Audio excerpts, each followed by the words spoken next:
네, 안녕하세요.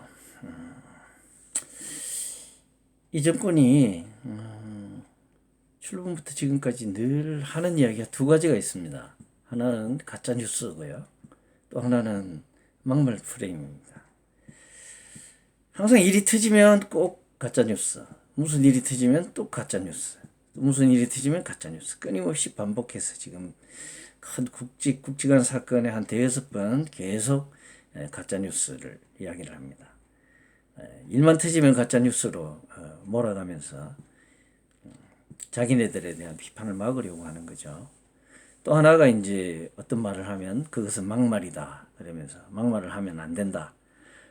라고 하면서 어떤 그 사건의 본질보다는 거기에서 나오는 표현의 문제 이런 거를 문제 삼고 합니다. 대표적인 게 그 김태우 수사관 폭로하고 신재민 씨의 폭로였죠. 그것은 가짜 뉴스다. 또 거기에 따른 다른 그 야당이나 정치인들이 비판하는 것을 막말이다 이렇게 하면서 본질적인 내용을 희석시키고 초점을 흐리는 그런 짓을 많이 했습니다. 왜 그렇게 할까요? 그것은 자기들에 대한 비판이 두려운 거죠. 그 본질에 대해서 자기네들이 갖고 있는 약점을 노출시키기 싫어서 본질을 덮으려고 그런 프레임을 자꾸 씌우는 겁니다. 그래서 이 정권이 그렇게 함으로 해서 자기네들의 정권을 유지하려고 자꾸 하는데 이건 전형적인 독재자들의 독재 정권의 행태입니다. 독재 정권은 언론을 막고 입을 막고 자기네들의 실적을 업적을 부풀려서 마치 자기네들이 국민들한테 많은 상당한 지지를 받고 있는 걸로 포장을 해서 자기네들의 정권 유지와 정권 유지를 합리화하고 공고히 하려고 하고 있습니다. 그게 좌파적인 독재 정권이든 우파적인 독재 정권이든 다 마찬가지입니다. 그렇게 해서 자기네들의 어떤 실정을 덮으려고 하는 거죠. 그래서 말끝마다 가짜 뉴스니 막말이니 하는 프레임을 씌워서 국민들의 입을 막으려고 합니다. 최근에 그 우한 폐렴 사태도 이 정권이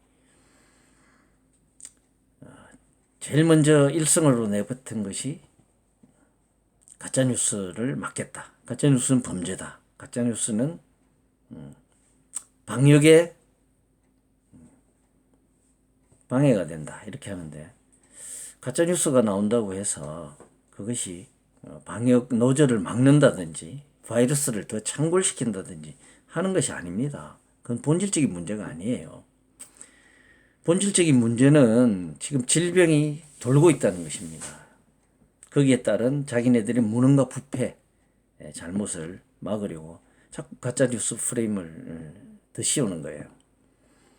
그렇게 해서 자기네들의 무능과 부패를 감추려고 하지만 본질적으로 자기네들이 능력을 발휘하고 공정하게 해서 또 정보를 투명하게 공개해서 본질인 이 질병을 말끔히 다 예방을 하고 치료를 하면 거기에 따른 정상인 가짜뉴스는 저절로 사라지게 되는 겁니다.